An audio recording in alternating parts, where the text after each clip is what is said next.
आज मैं दिल्ली सुल्तानों के अंतर्गत स्थापत्य यानी भवन निर्माण की जो नवीन कला विकसित हुई दिल्ली सुल्तानों के अंतर्गत, यानी कि 1206 से 1526 के बीच में दिल्ली सुल्तानों का जो शासन है, मुस्लिम राज्य की स्थापना जिस तरीके से हुई और फिर समय के साथ ये परिदृश्य से गायब हो गए और 1526 में बाबर की पानीपत की प्रथम विजय के बाद, पानीपत के प्रथम युद्ध में विजय प्राप्त करने के बाद इनके कार्यकाल का समापन हो गया।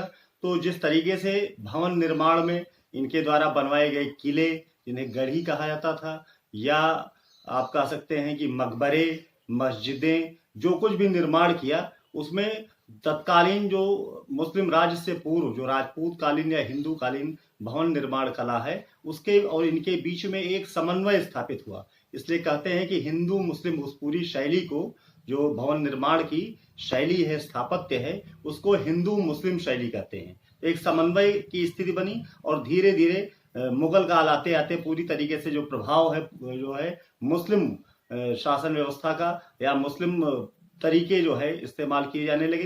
लेकिन प्रारंभिक दिल्ली सुल्तानों के अंतर्गत पूरी तरीके से ये प्रभाव जो है हिंदू प्रभाव इनके द्वारा बनाई गई इमारतों में दिखाई पड़ता है। मूल रूप में अगर विशेषताएं कालखंडानुसार बाद में चर्चा करूंगा, मौलिक विशेषताएं अगर इनकी देखें तो इनकी इमारतों में मीनारें होती थी, नीचे से मोटी और चौड़ी और ऊपर पतली होती हुई जाती थी।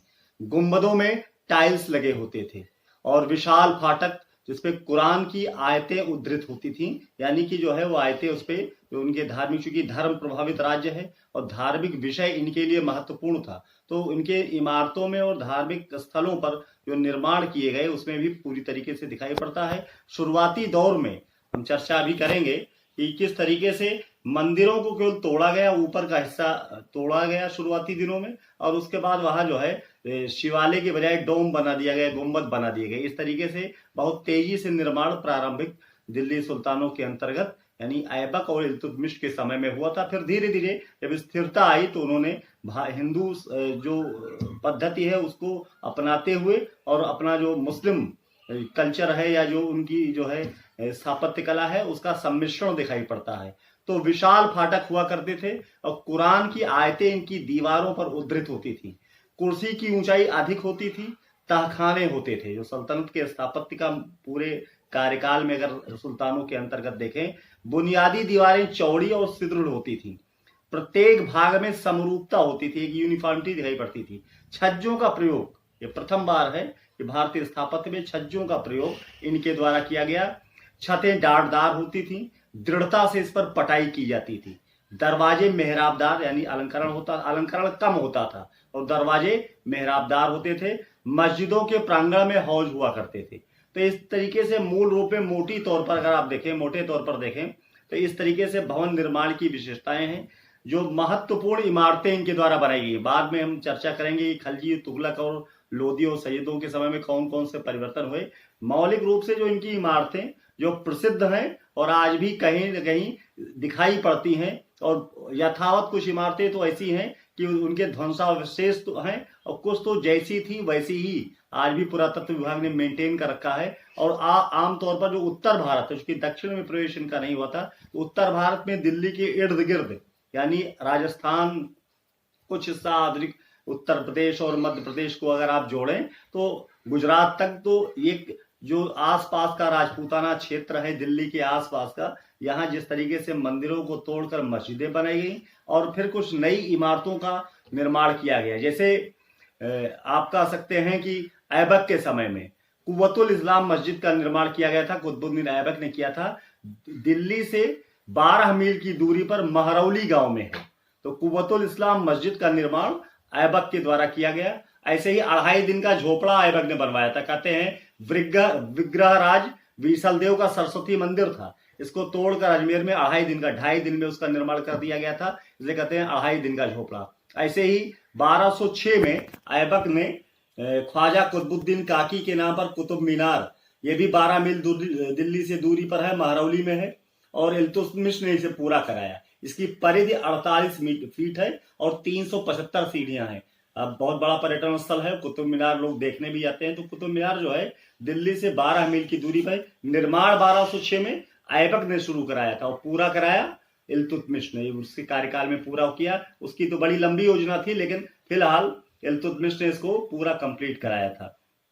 ऐसे ही मकबरों का प्रचलन पहली बार अगर किसी ने शुरू किया तो वो था कुतुबुद्दीन इल्तुतमिश ने मकबरा बनवाया था अपने पुत्र के याद में। सुल्तानगढ़ी मकबरे बनवाने की प्रथा थी कि जीवन काल के अंत में लोग मकबरे बनवा दिया करते थे, उसी में दफन किए जाते थे। तो मकबरों का जो स्वरूप है आज भी बड़े सुंदर रूप में सारे उत्तर भारत में जहां जहां इन सरदारों के या इन सुल्तानों के मकबरे हैं, ये बड़े महत्वपूर्ण है, आज भी चर्चा का विषय है। और इनको लोग पर्यटन स्थल के रूप में भी पर्यटन विभाग ने डेवलप किया है, इसका संरक्षण किया जाता है और इसको वहां जो है ट्रस्ट बने हुए हैं जो उसकी देखभाल करते हैं। तो सुल्तानगढ़ी, ये जो है गढ़ी का मतलब होता है गुफा, तो मकबरा जो है कुतुब मीनार से 3 मील दूरी पर 1223 में इल्तुतमिश ने बनवाया था। 66 फीट का इसका आंगन है, आंगन की जो लंबाई चौड़ाई 66 फीट है।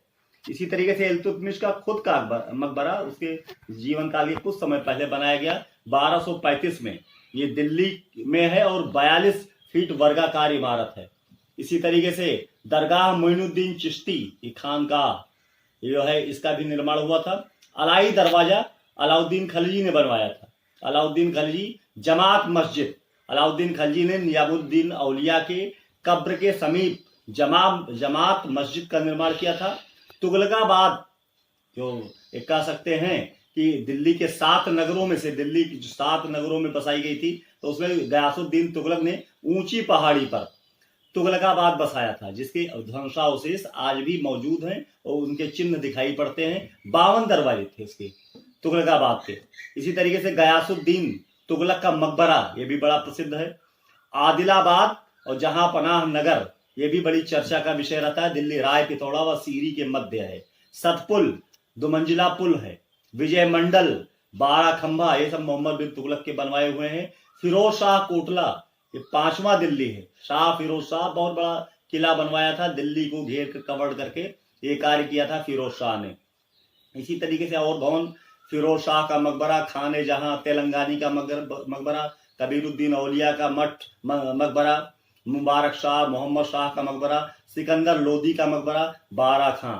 इस तरीके से ये इमारतें जो दिल्ली सुल्तानों के अधीन हैं, ये बड़ी चर्चित हैं और आज भी उसी रूप में या उसके ध्वंसावशेष मौजूद हैं। अगर हम विभिन्न कालखंडवार अगर बात करें, हमने चर्चा की थी कि संपूर्ण दिल्ली के सुल्तानों के अंतर्गत जो स्थापत्य कला का एक चित्र मैंने प्रस्तुत किया था। फिर अगर कालखंडवार बात करें, जैसे खलजी शासकों के अंतर्गत स्थापत्य की कौन सी विशेषताएं थी, तो खलजी शासकों के अंतर्गत नींव शक्तिशाली होती थी, कुर्सी पतली और मजबूत होती थी। ताखाने बनाना बंद कर दिया इन्होंने, ये ताखाने नहीं बनाते थे खलजी शासक। मेहराब और अलंकार होता था। गुम्मद सजीव और सुंदर दिखाई पड़ने लगे। छतें धनुषादार व डाटदार थी।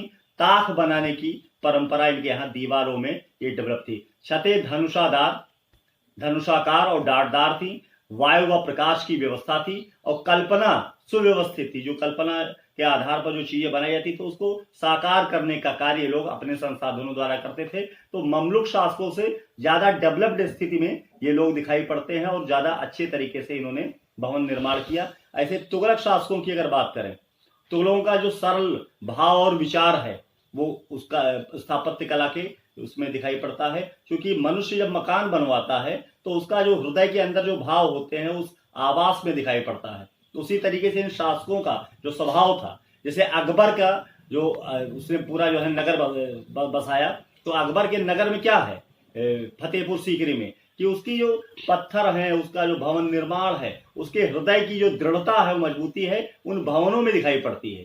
अगर आप जाएं वहां देखें तो इस तरीके से उसके जो व्यक्तित्व का प्रभाव उस भवन में दिखाई, फतेहपुर सीकरी में जो आगरा से कुछ दूरी पर है वहां दिखाई पड़ता है। उसी तरीके से इन तुगलक शासकों का जो सरल हृदय है और जो भाव है वो भी दिखाई पड़ता है। मुस्लिम वास्तुकला का बहुत अच्छी तरीके से प्रयोग किया गया है। धीरे धीरे जो हिंदू काल की जो परंपराएं थी, जो भवन निर्माण की कला था, धीरे धीरे इसका सम्मिश्रण हो गया था कि मुस्लिम प्रभाव ज्यादा दिखने लगा था। दुर्ग व मस्जिदों की दीवारें मिस्र की पिरामिडों की भांति थी। जो दीवारें थी मिस्र की पिरामिडें सारी दुनिया में मशहूर है, उस पिरामिडों की तरह थी।